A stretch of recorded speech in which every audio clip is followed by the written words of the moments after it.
Ignition sequence start. 6, 5, 4, 3, 2, 1, 0. Liftoff. We have a liftoff.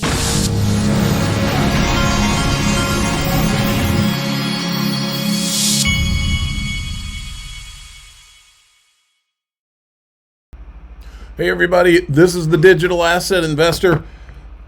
In the group today, before I get going, we're going to talk about Ripple and Circle.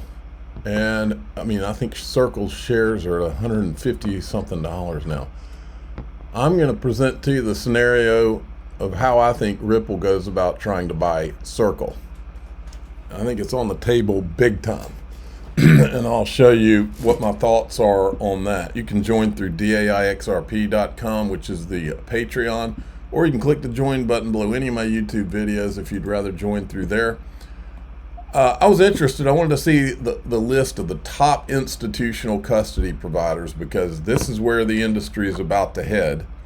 Everybody's going to be holding their tokenized treasuries, their tokenized bonds, their tokenized stocks, their tokenized artwork, you name it. It's going to be an institutional custody. You might have some kids out there holding on in their hard wallets and all that, and I think that's good. They should have that option. But the big money is going to be in institutional custody, and here is a list of the top institutional custodians. A lot of these guys will be the back end for these banks. It doesn't list Ripple's custody, but Ripple will be one of the big ones. Coinbase Custody, BitGo, Fidelity Digital Assets, Signum, Zodia, Komenu, Copper, Anchorage Digital Bank, Fireblocks, Bakkt. Well, this is part of the reason I'm using Caleb and Brown. They use Fireblocks, and they don't charge you anything to have your crypto custodied. So you can open an account at Caleb and Brown. The only thing they have is trading fees. You can open an account at Caleb & Brown. You can get Fireblocks institutional custody. You get a broker you can actually get on the phone and talk to. And you get the exit liquidity you're going to want and need when the time comes. Go to xrpwealth589.com. It'll take you right to my affiliate referral page here. Sign up today and you can open an account. Even if you want to keep your stuff on a Ledger Nano OS or on a app on your phone, one of your wallets on your phone, you can do that and still have an account. And when you're ready, set up go through the KYC and all that on the platform, and then when the time comes, you can send your XRP or whatever your digital asset is onto the platform, do the trade, and then send it right back. Well, you can either go into your bank account or whatever, but you'd have to have it in order to send it back, you'd probably have to have it in a stable coin of some sort. XRP is at 220. We had a little bit of a pullback from yesterday, but today could be the biggest day in the history of crypto, folks. Here it is. Today, Senate will hold final passage vote on the Genius stablecoin bill tomorrow, which is today at 4:30 p.m. I don't think there's anybody in crypto that will not be watching this unfold. Here's Senator Hagerty talking about it. I'd say first, I'm very enthusiastic about the stablecoin legislation that I've led. We've been working on this for months. We have a strong bipartisan product. We will deliver that midday today. We'll have it ready. And I think it's got a tremendous amount of input from the industry, from my colleagues here. We've involved the administration. I think we're going to have a great product that actually sets the stage for moving into a modern day payment system into the 21st century, getting us off the old system that was designed in the 1970s and 80s, making the dollar the key element in the digital arena. And frankly, it will stimulate more demand for U.S. Treasuries. It will strengthen the dollar's position as a reserve currency. We're going to see that advance in a way that, again, takes a lot of friction out of an old clunky system, reduces counterparty risk, reduces currency risk, and will bring a lot of working capital back to the companies that need it and back into the economy. With respect to the SEC, I couldn't ask for a better partner than Paul Atkins. He's doing a terrific job already. We're going to be working arm in arm to try to help advance the entire cryptocurrency industry, the entirety of this industry. They'll keep us on the cutting edge of the 21st century. As you mentioned, I want to make my state a hub. We've got Bitcoin miners there. We've got Bitcoin Park there. We had the great Bitcoin conference there. there that President Trump attended. That's where he announced that he would be firing Gary Gensler. I think that received great applause, and I think everybody's extremely happy to see someone strong, conservative, hard-nosed fellow like Paul Atkins coming into office. I'm looking forward to working, arm in arm together. Okay, well, and then there's this from Bo Hines. He's the I always forget his title. Executive Director, President's Council of Advisors for Digital Assets. Excited to see Genius Act pass today. This landmark legislation will upgrade our payment rails. Who's been doing that? Establish U.S. dominance in digital asset innovation. Protect U.S. dollar's role as a world reserve currency. Who's been talking about that? Deliver regulatory clarity for stablecoins. Empower Americans with faster, cheaper, more reliable transactions. Who does that describe? The future of finances here in the U.S. is ready to lead it. Now, folks, I've been telling you for years, I believe that the largest crypto pundits that have been in this space have all known that all that we've been doing is prototyping, and they all knew that they could make billions off of the prototyping. And I think they all know that with legislation, you get a level playing field, and then you're going to see the digital assets that really change the entire financial system, and it ain't Bitcoin, folks. Sorry for the language. My dad, the official father of the Digital Asset Investor channel, told me a long time ago, you don't need to say ain't, but sometimes I just say ain't, not because I don't understand the English language, but because it's a good emphasis on things. It ain't Bitcoin, and it never was. I've said it 1,000 times. Bitcoin was one of the prototypes. I believe Ethereum was used to prototype cartoon monkeys for real-world asset tokenization. How about that? Now, that doesn't mean that you can't do some of the real-world asset tokenization on Ethereum, but Ethereum's been a mess. I don't think anybody can deny that. But there are ledgers that the real-world assets will be tokenized on, like the XRP ledger. I believe these guys knew all along they had a limited time window where they could make billions, because they knew that the narrative was going to be carried for the prototypes until the legislation came in. And you know what that means, folks? That means, I think, that all these people on TV that have been Bitcoin, Ethereum, Bitcoin, Ethereum, Bitcoin, Ethereum are going to transition after this. And all of a sudden, you're going to start hearing them talk about the digital assets that it's actually being built on. The XRPs, the XLMs. Here's Mike Novogratz.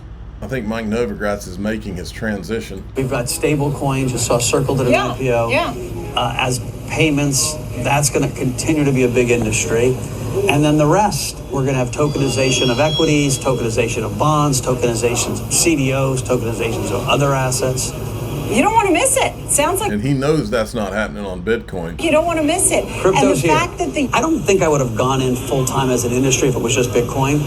That's because you knew. Really interesting about the rest of crypto, these decentralized platforms, which we haven't seen work yet, to be honest. Bitcoin was used to herd everybody in here. They're close. Now they're fast enough and safe enough, and now we're going to have regulation that allows them. Is that the ability to have peer... They needed to get those young people to think they had a libertarian movement and say, yeah, we're in. Peer-to-peer transfer of value. And so you're going to see it in ticketing, you're going to see it in social media, you're going to see it in finance, lending, this idea of decentralized stuff. It's been in a sandbox till now, and it's about to move out of the sandbox and into the real world. Yes, sir. He just said the quiet part out loud. This goes right in line.